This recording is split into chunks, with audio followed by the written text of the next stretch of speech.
advertising it as an Hello education. and welcome to North Country Matters. My name is Paige Smith and I'm a student majoring in communication and media at Clarkson University. Today we are hosting a conversation with Potsdam Central School Superintendent Pat Brady, who is going to give us a school checkup.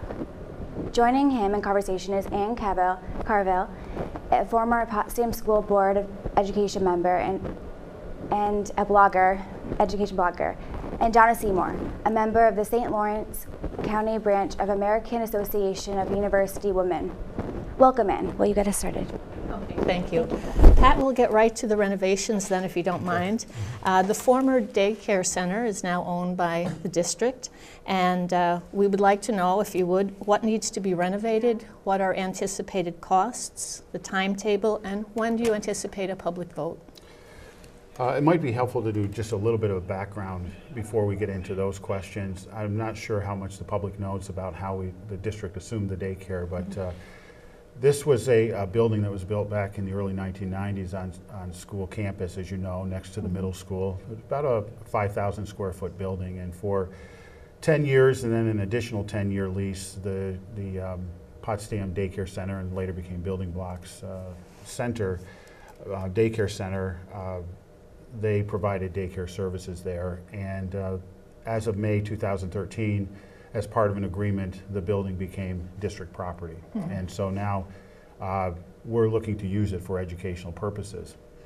And after some discussion with different entities, the St. Lawrence Lewis BOCES would like to use the facility for some of its programs. And so we're in the process of planning for that. Part of this process, because we are going to be doing renovations so they can put classrooms there, will mean a bonding. But a bonding that's not going to cost the local taxpayers any money, which is good, because we're in the process of doing a larger project, which we might talk about later. The renovations would be a $350,000 renovation, which would be normal bond over 15 years, of which BOCES would pay the local share. So state aid would pick up most of the costs, and the rest of the costs would be picked up by BOCES so that they could do the renovation for their programs. Just a point of clarification, doesn't BOCES get its money from the schools? So is the school paying BOCES to pay for it, or how does that work?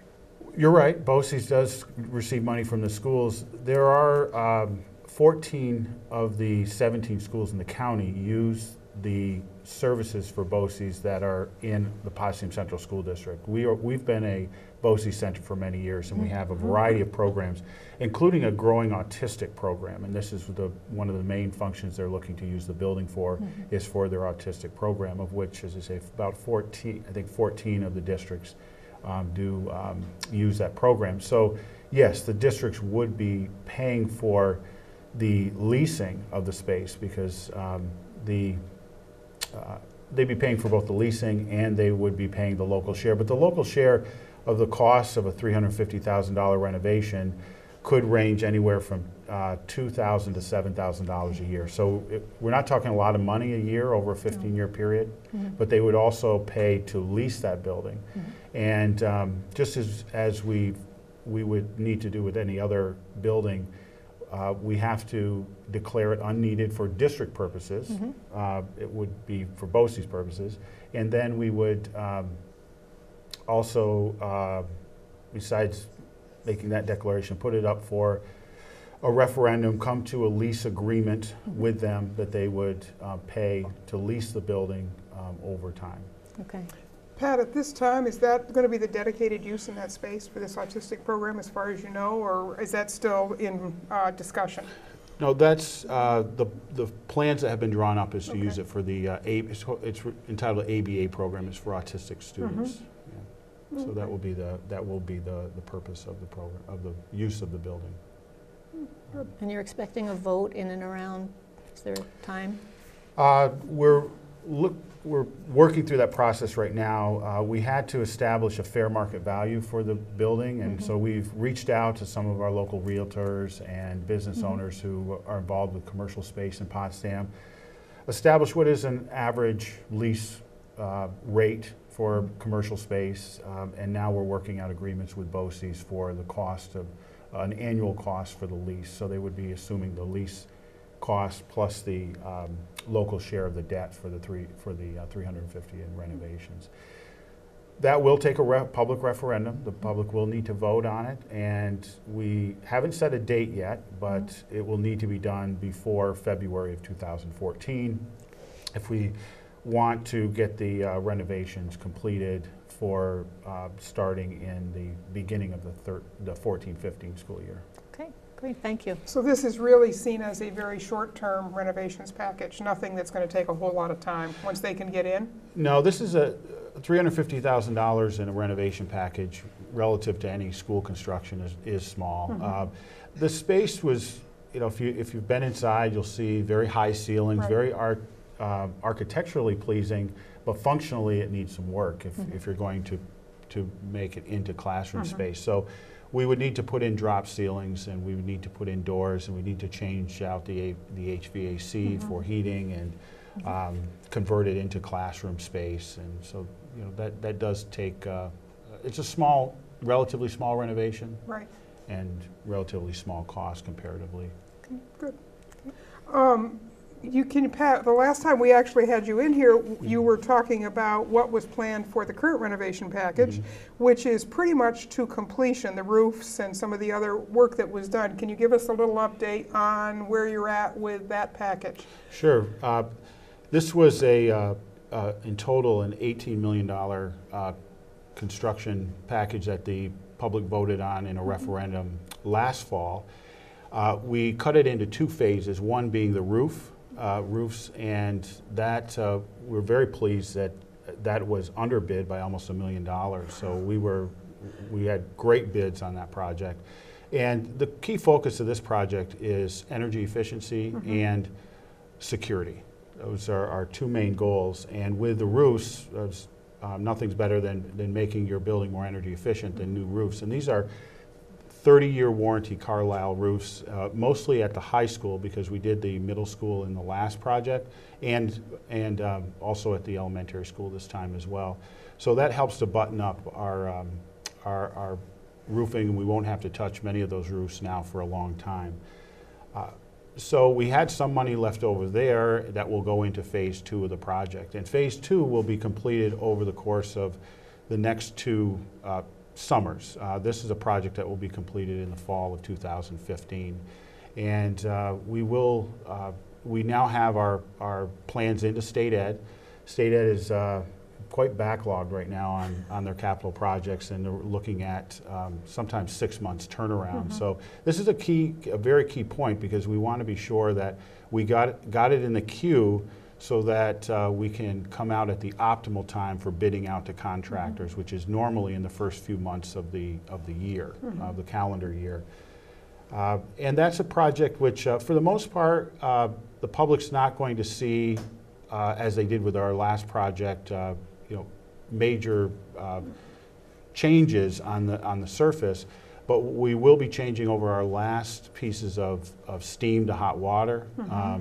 HVAC has not changed since the 1950s. Special education classrooms, our kitchens need some work and equipment, and security is a big focus. We'll be doing more to harden our front entrances, much like we have at the high school right now, where there's a buzz-in system. In the other 2 buildings as well, and some security cameras, largely outside type, some in the foyers. We're still planning on where those are going to be, but this is a time where we have to be focusing on security, and this is a key part of this project. And some limited money was put aside in one of the governor's bills to allow for more aid for security purposes. We're going to take advantage of that. We're going to take advantage of NYSERDA grants in order to, when we're upgrading for energy efficiency, newer lights, which are more energy efficient. And finally, I think the biggest visible piece of this is going to be the outside of the high school, particularly the 1929 side of the building, from the auditorium down to the library, which some have been here a while know is the old gym. I remember it as the old gym. That's right. So There'll be some new siding put up around that, and which will also help for energy efficiency. But it's going to change the look of the building. So we've spent a lot of time. We're still designing that. Even though we have the project into SED, we can still do some design work, and we're planning to offer these designs to the public before we make a final decision, because it is such a it's visibly going to change the front of the high school, so we want people to know about it so they're not shocked. Not to be surprised one day. They're not shocked after it's done. You know, you mentioned NYSERDA, and there's been a lot of information in the news lately about town governments that have been able to take advantage of those grants and put up photovoltaic systems. You've got acres of roof there that are not at all shaded. Is that anything in the long-term plans to maybe put in some actual energy production rather than just energy efficiency? We did look at photovoltaic. We also looked at biomass. The cost right now in terms of the turnaround to pay back on those costs for putting in photovoltaic or wind. We looked at wind, and we're not in the general pattern for wind. And for biomass right now is just too costly compared to what you are going to get back. And SED, State Ed Department, we rely a lot on their aid, so we don't have to get most of the project from the local taxpayers. They're not necessarily going to fund those at the same aid rate until it becomes a little more cost effective. So we did look at that, but at this point we've dismissed it as something that wouldn't be economically efficient for us. Well, that's good. We're going to skip over for just a minute, Pat. I had mentioned to you before we got on camera that we had done an interview program with Tom Burns a couple of weeks ago talking about school mergers and consolidations in general, knowing that Potsdam and Canton were really looking at that process. And you've gotten all your grant funding between the two of you, and you've both made the decision to go forward with your study.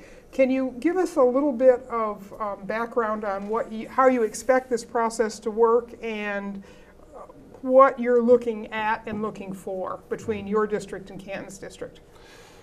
This is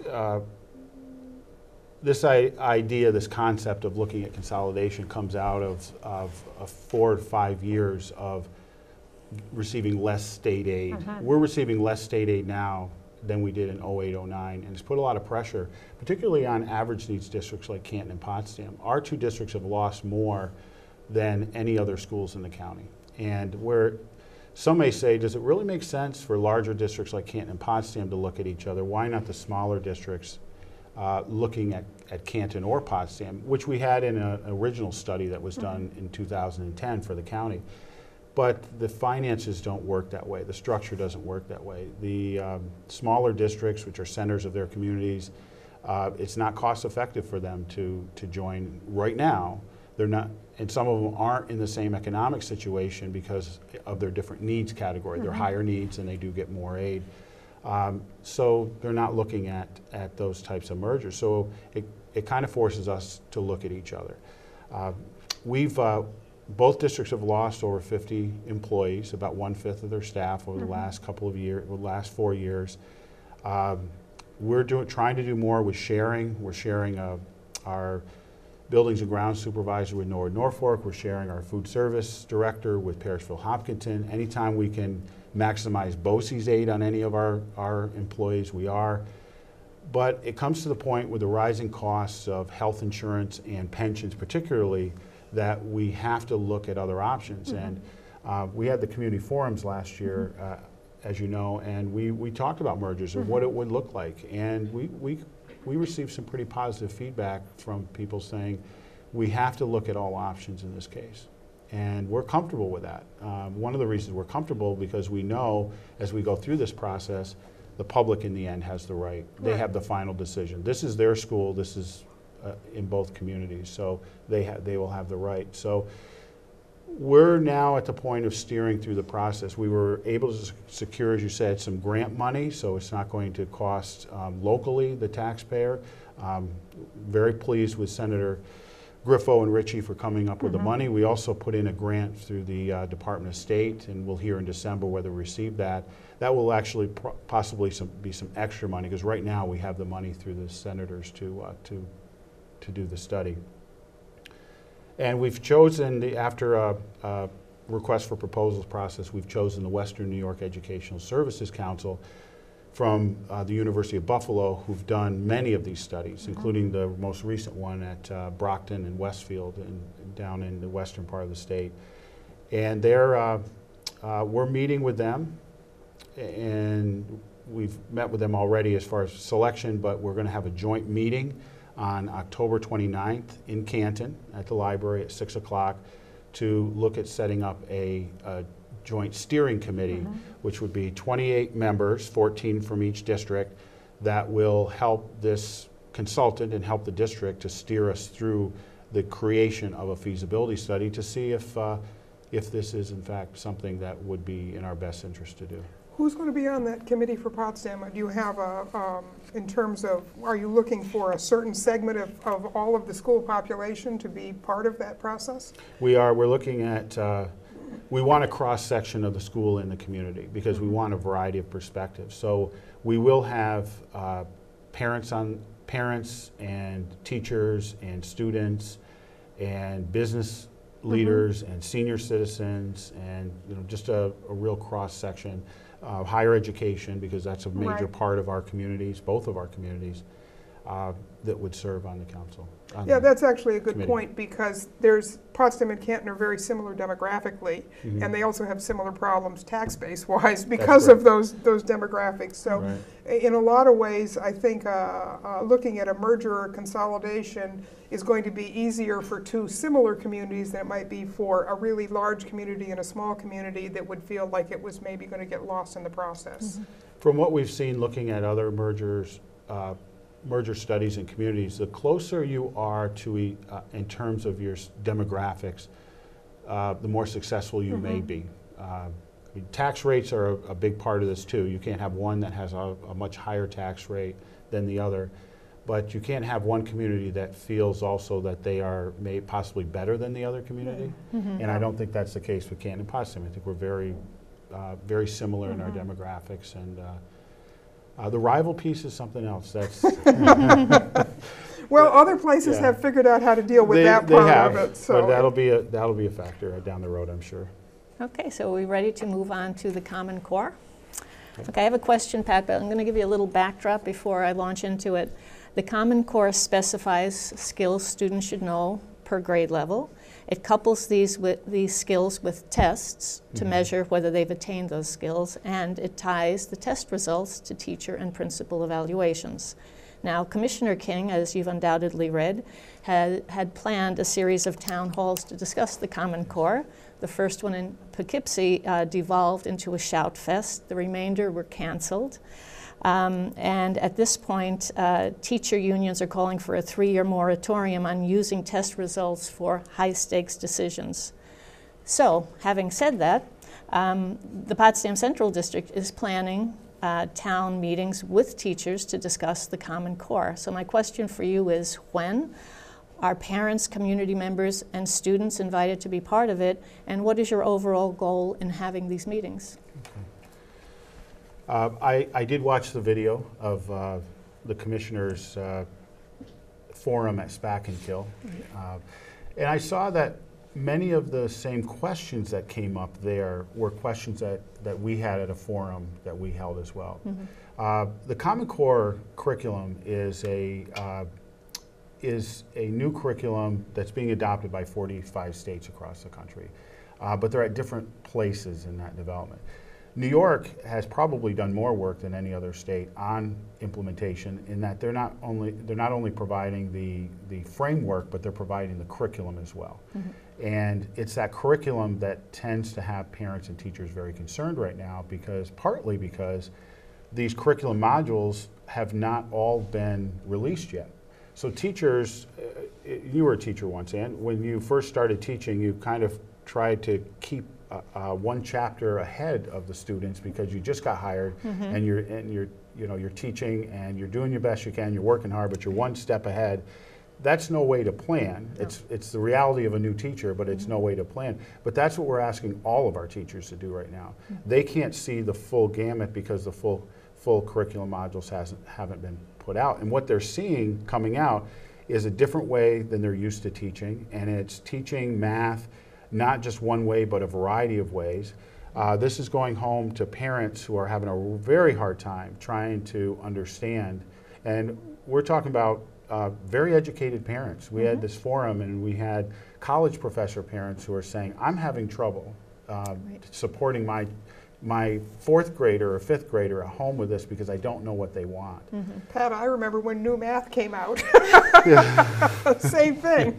Right, and so it's been a challenge for the teachers, and it's been a challenge for the parents. And it seems mostly to be, this is ELA, English Language Arts, and math, but we don't hear too much on the ELA.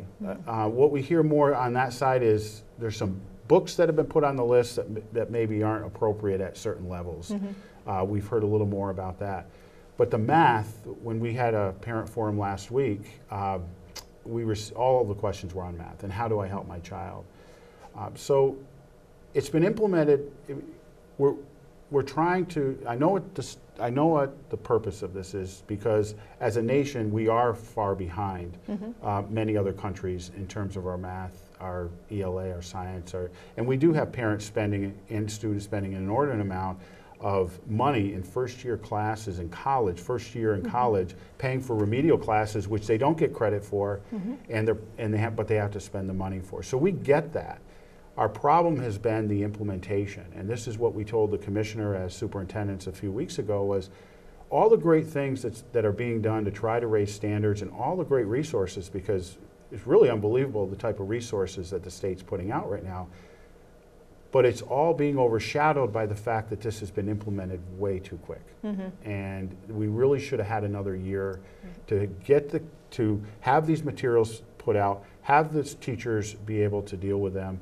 Let some of the publishing companies catch up, because there's publishing companies that are putting out materials that are having the Common Core sticker on it, which they're not Common Core aligned, and this is much more rigorous. And schools sometimes are spending money on materials that aren't aligned. So that as a backdrop is why we are hearing so much about Common Core. Now, as far as engaging the parents and the teachers, as I said, we did have a forum last week, and it was very well attended. We had 100 parents show up, and we gave them a presentation on what the Common Core was, because statistics show that 65% of Americans don't know what it is. So we got to start there. What is it? Why we're doing it? How is it different? What are the resources we can help you with? And then for 2.5 hours, we took questions. Wow. And we had a lot of questions. And we're following up with resources on our webpage. We're going to put a Q&A there. And we do plan on looking to have another meeting in a while as we implement this, to come back and say, okay, have we done any better? Is it getting any better? These forums that you're talking about, these so-called town hall forums, were an idea coming from the Board of Education to engage the teachers at this point, and to allow the teachers to come in and share their concerns, or even what's working, because I'm finding that there are some teachers who've now had some more time to plan, that it's starting to click a little bit better. And so teachers are at many different places. And what the teachers in math are struggling with tends to be that, so here's a Common Core lesson, and it says it should be done in a 60-minute period, but it's taking them a lot longer to do it based on what's there. And that's the pacing is what's been key. So last week we had a professional development day and a half, trying to provide some strategies, provide time for them to collaborate, take out what is less important, and focus on what's most important for them to teach in the curriculum. Pat, in the question session that you said went on for so long at the meeting that you had, I believe, at Lawrence Avenue, right? What was the tenor of the meeting in terms of what the parents were feeling? Was it angry? Was it upset? Was it just curiosity? What were you seeing there? There was a difference in tone, I think, between the beginning of the meeting and the end. The parents are frustrated, mostly about the homework. Mostly about math, and mostly about the homework. And I understand that. And they had a lot of questions, and some were, it was very professional. There wasn't any ad hominem attacks on anybody or any personal issues that came up, that type of thing. But it was pointed. They are concerned, and they're wondering what we're going to do about it. And but I think by giving them the time, by staying there as long as we did and trying to answer every question, we had a panel of our administrators came to answer questions, and we had a teacher assistant who just did a wonderful job with this, who has students in the district, and she gave some very good ideas. I think all of that helped to just let them know we're all in this together, and we're going to. This is a process where we're going to learn as we go along and try to accommodate to them as well as the teachers as we go. Right. Most teachers are. We've asked the teachers that you can either adapt or adopt the curriculum. Okay, and with ELA, it's a lot of adapting. Take a look at the module, but you can take out a piece of literature and put in another piece of literature that you think is more appropriate, because the skills are the same. Whether you're close reading or looking for fluency, whatever you're trying to do, the skills are the same.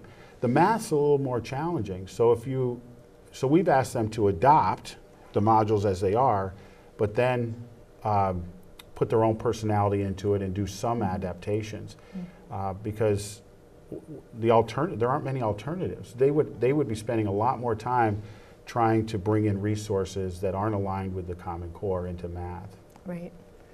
I will say at this point, we have a minute left, so I don't know what you want to launch into, Donna, I think we're not going to launch into anything new. I think that what we have heard today is really interesting, and obviously opportunity to further this discussion, in a few months as the Common Core becomes maybe a little bit more common in terms of your understanding and your familiarity with it, to come back. I really give the district credit for holding that meeting and spending the time to answer people's questions. That seemed to be one of the problems with the commissioners' event, was that he didn't spend much time listening. He spent a lot of time talking, and people need to be heard when there's a lot of frustration. So working through that process has been wonderful.